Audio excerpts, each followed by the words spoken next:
It's about history, policy, and impact. A new perspective on current affairs, bringing experience, insight, civility, and scholarship to the urgent issues of today. It's about our past, present, and future. Your host, Pulitzer Prize-winning author and journalist, Douglas Blackman.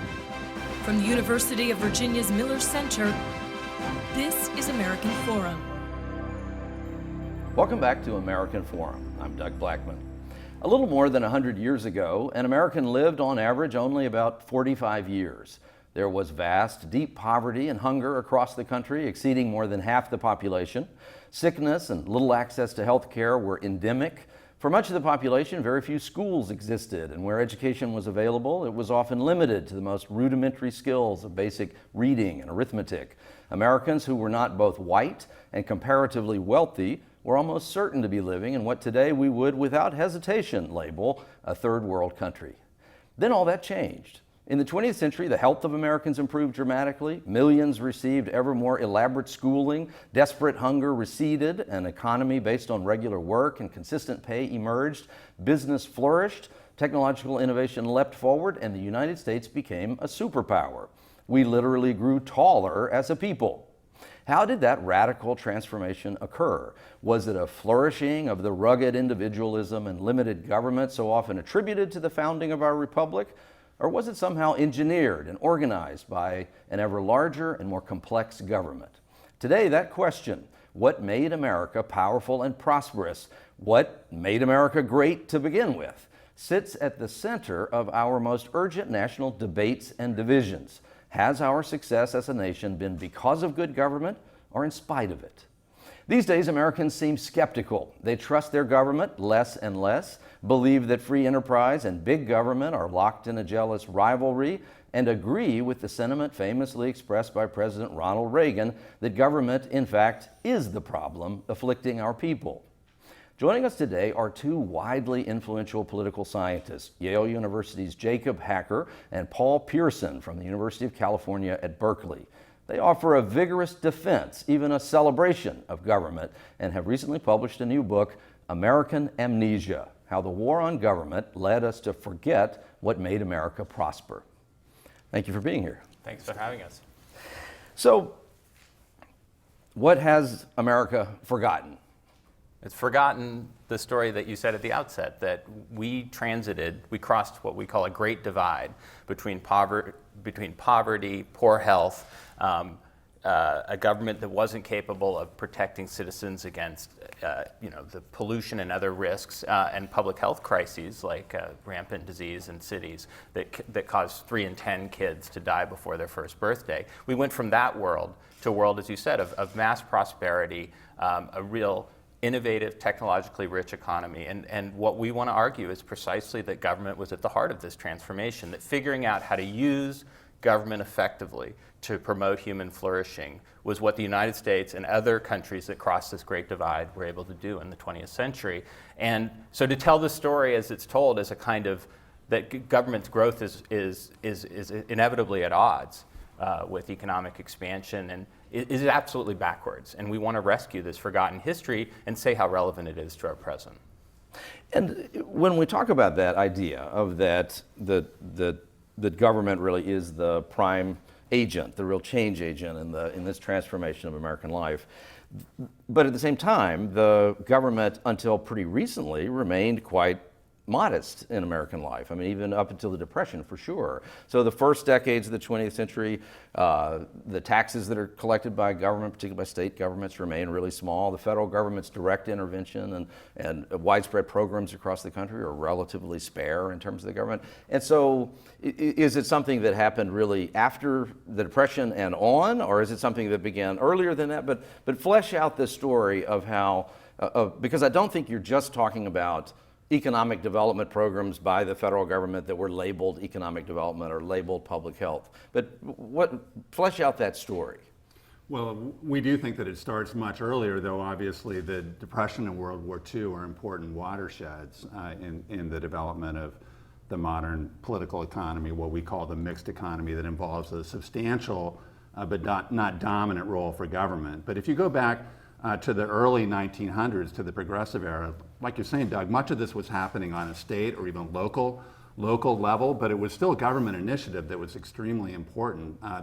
The public health revolution that took place in the late 1800s and early 1900s, which cleaned up the water and cleaned up milk, and drastically improved life expectancy. The infant mortality rate in New York City in 1900 was 3 in 10. 3 out of every 10 babies did not make it till their first birthday. And I'd also say that the educational revolution begins earlier than the mid-20th century. And it is true the United States pioneered early primary education, but it's really after 1900 that you see the massive expansion of high school education. And just as we were the pioneers in college education with the GI Bill, we were the country that was really the first country to have universal high school. We tend to focus, when we think about government, we tend to focus on those redistributive, big programmatic measures that occurred during the New Deal or after World War II. But there's also these important developments that are occurring that are really in tandem with encouraging economic development. And all of this is part of this larger story, but the part of it that we forget is the ways in which government invested in research and development, in education, in things that really, in infrastructure, in things that were producing a powerful national economy and were broadly positive sum. They weren't redistributive, they were helping everyone. But when you go back to these earlier times, clearly things like the transatlantic railway and that we remember that in a kind of heroic cinematic way, but it also had a giant economic benefit. That's a clear one. But at the same time, there also, if you dig around in that same period of time, there are endless numbers of failed railroad efforts that are sponsored by government, and endless scandals in state governments and governors who are on the take, and corruption associated. And so in the time, did people understand the implications of, clearly people understood that there was a need for better transportation, but did they perceive that they were actually making great gains, or that this was a big, messy process that with unclear outcomes? Well, it was messy, and I think the historical record, especially as you move towards sort of the latter half of the 19th century, one of the mounting problems that you had actually as the economy is developing into a national economy with firms that are operating on a national scale, is that the fruits of that economic development were more limited and less beneficial for the whole entire population, in part because you saw developing concentrations of economic power, right, that actually sound very familiar to Americans when we think about our current circumstances. So one of the many tasks that government faces, and it was clearly a catalyst to the Progressive Era, was the concern that an unchecked market economy in which you did develop these concentrations of economic power was a real threat to the quality of life of ordinary citizens, to the quality of American democracy. There was a risk that government would be both weak and captured by these powerful interests. So there's this interesting double movement that takes place really beginning with the Progressive Era, in which you see both an expansion in the task that government is taking on, but also a growing effort to try to develop a government that can operate as a countervailing power against concentrated economic interests. As society becomes more complex and interdependent, as these large-scale corporations emerge on the scene, you simply need to have government, public authority there. You can't address some of these fundamental problems without having that counterweight. But we also want to emphasize that this wasn't a retreat from some free market idyll that existed before government stepped in, that from the founding, and the founders believed this strongly, the idea of having a central government that had the capacity to do the essential things that had needed to be done to produce a prosperous, free society was at the heart of everyone's thinking. And so, but it's not just about government spending. It was also about having rules of the game that kept the market from spilling over into politics. It was also about making sure that what we economists call the externalities of a modern society, the fact that this company's pollution destroys our air and water, to make sure that those were in check. All of this was part of this revolutionary change, truly revolutionary change that made the lives of all Americans vastly better and transformed the possibilities of human society. You guys also challenge pretty strenuously a lot of the conventional understanding of the founders and the discussion of the founders. A pretty widely accepted notion that the founders were as fearful of the power of government as they were of anything else. But so more specifically, who are you talking about, and what are you talking about? Who did we misunderstand, or who have we amnesia'd from among the founders? Well, I mean, I think the rehabilitation of Hamilton, right? The fact that now he's singing popular show tunes, but the fact that he's back in the public consciousness is good, because Hamilton was really central to many of these discussions and debates, and he ended up authoring a large portion of the Federalist Papers, as well as making what we think is sort of the most powerful statement on behalf of public authority at the New York State Ratifying Convention, where he essentially said, look, it was obvious why we focused so much on liberty when we were fighting against a tyrannical king, but we seem to have forgotten the need for a vigorous, effective government as well. But it wasn't just Hamilton. I mean, Madison is also, I think, really forgotten as a key exponent of this stronger government role. At the Constitutional Convention, he came supporting the idea that the federal government should have an absolute veto over state laws that didn't comport with federal rules. And that was a position that also was linked up with his idea that there should not be equal representation of the states in the Senate, but rather representation based on population. He saw a system of government that was much stronger than what we actually ended up with, given the Constitutional Conventions, the compromises that were inevitable. So, and even Jefferson, there's a great quote from an economist, Eric Reinhardt, where he says, we've basically dealt with economic policy in the United States by putting the Jeffersonians in charge of rhetoric and the Hamiltonians in charge of policy, right? So even Jefferson was not actually that Jeffersonian when you start to look at what he actually did. He continued a lot of the infrastructure. He didn't get rid of the national bank. He purchased a huge tract of land using executive authority. So the point that we're making is that we're transporting our contemporary debate over government back into this period. The debate was very different, and that and we're also saying that this 20th century creation, the mixed economy, is a distinctive response to the challenges of a modern interdependent society. So we're not saying that the founders give us every piece of wisdom, but it is quite revealing that we understand them as basically anti-government libertarians, which is absolutely at odds with what they stood for and what the vast majority of them believed and fought for. As we then move closer in time to the present, and the role of government becomes more pronounced and more obvious in the kinds of things that you're talking about, how do we balance that out and be certain that this bigger government idea is the right approach? What we argue in the book is that the areas where government has been most powerful and effective are precisely the areas where markets tend to fall short. And we know from economic theory and history where that is. And it's both cases where markets acting on their own don't work well. So for example, externalities, where environmental or other costs that are imposed on people outside of the market transaction, those are not going to be dealt with without some kind of public policy. Like pollution. Like pollution. Or public goods, right? Education being a chief case of that. Cases in which we know there are serious failures in the market because of information, the insurance markets that break down, or people who are too myopic about certain risks. And then finally, I just want to say that, and this is going back to what was distinctive about the 20th century, when we started to have these large, massive concentrations of economic power, that was also threatening to our politics. So the mixed economy is both about dealing with clear cases of market failure and pushing back against concentrated economic power, and that kind of balance is going to involve cases. It's going to involve trade-offs, and it's not as if there's a formula that's going to always work perfectly, but it is performed enormously better than any conceivable alternative. And it is just a myth to think that our prosperity occurred in spite of government. In fact, it occurred in very significant part because we figured out how to harness government. And it is this anti-government rhetoric that ironically pushes us toward a kind of attitude towards government and policy that produces some of the dysfunction that we're against today. It's not taking seriously enough how crucial this role is.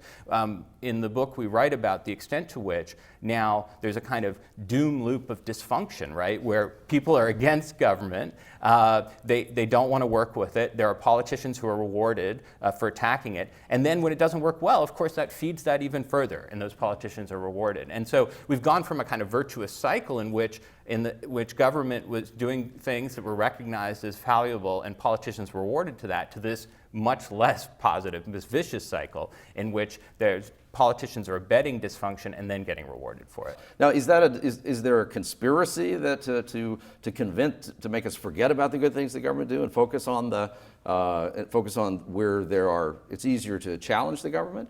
Well, we do think conspiracy isn't the right word, but we do think that there are very powerful interests, right, who have found that they benefit from an environment in which government is functioning less and less well, and citizens are less and less positively inclined towards it. And the two big winners in the book, we call them the great enablers of the erosion of quality of governance in the United States. One are big elements of the business community, and the other is the Republican Party and the evolution of the modern Republican Party, both of which in different ways, and we try to explain and describe the transitions that both the business community has made politically and that the Republican Party has made politically, but both of them are much, much less committed to, supportive of the mixed economy than was true in the 1960s and 1970s. And if you go back and you read the comments of most Republican leaders in the 1960s and at least through the first half of the 1970s, on economic issues, they sound to the left of many of the Democrats today. I mean, they were Richard Nixon, Mitt Romney's father, George Romney, who was a prominent Republican politician in the 1960s, but the list is very long. These folks were supporters of the mixed economy and felt like, and they would then argue about what the most effective public policy was. And of course, there are lots of ways in which government can go awry, but the conversation then was much more about smart government. How do you produce effective governance, rather than the idea that simply if you could get rid of government, you would somehow have a more prosperous society. So those two big political transformations. So when we compare Eisenhower, for example, and Clinton, who were both similar kinds of political figures, right? Eisenhower was at odds with many of the members of his own party, saying we need to modernize, we're dealing with a democratic world. Republican Party has to move with the times. And so too did Clinton say that, right? Dealing with this Republican world. But there's a huge difference when you look at their speeches and what they did, the way they talked about government. It's Eisenhower, partly because of the context of the Cold War, but also because of this very different understanding of government and very different business and political context. He was much more willing to talk about a positive use for government. So I think that's absolutely true. But the other thing to say is that what's happening with Clinton, where he's talking less and less, that's a broader problem than just Bill Clinton. All of the Democrats are hiding more from talking about government. Communication experts talk about a spiral of silence. If you think that an idea is disfavored, then you're less likely to talk about it. But then, of course, that idea can't be rehabilitated, right? So part of what we're doing in writing this book is trying to make it clearer just how vital it is to have the government that works and to talk about a government that works. And the last thing I would say, Doug, is that when our government doesn't work well, our natural response, and we see it again and again, is to say, well, the solution is less government. The solution is weaker government. But look at the IRS as an example, right? What's happening with the IRS, this weakening of government, is meaning more and more tax dollars are going uncollected. People are having to wait in huge lines, right? Adam Smith called taxes a badge of liberty, right? The founders saw creating a national tax system as essential. When did we think that having the ability to raise the revenues to run government was a bad thing, right? So why are we weakening government precisely where we need to make it work better? So that's the point. It's not that government always works well. It's that the prescription, the all-purpose prescription that the solution is tearing down government, is the wrong prescription, and it's based on a wrong reading of our history and a wrong understanding of what makes economies prosper. You also, in terms of voices that have facilitated this change, another institution you critique is the U.S. Chamber of Commerce. So tell us about that. So the Chamber of Commerce it's a really interesting story how it's evolved over the last 30 years or so. And both because it's become more powerful and because it's become a much more vigorous opponent of the mixed economy. It's grown dramatically over the last 25 or 30 years. It raises much more money from the very largest companies than it used to, has moved into a much closer alliance with the Republican Party. It used to be much more bipartisan in its orientations, and actually a decisive moment in the history of the chamber was when the then leader of the chamber in 1993 actually came very close to sort of having an agreement with the Clinton administration about health care reform. And there was a rebellion within the ranks. There was a rebellion from prominent members of Congress, including John Boehner, who was then an up-and-coming young congressman from Ohio.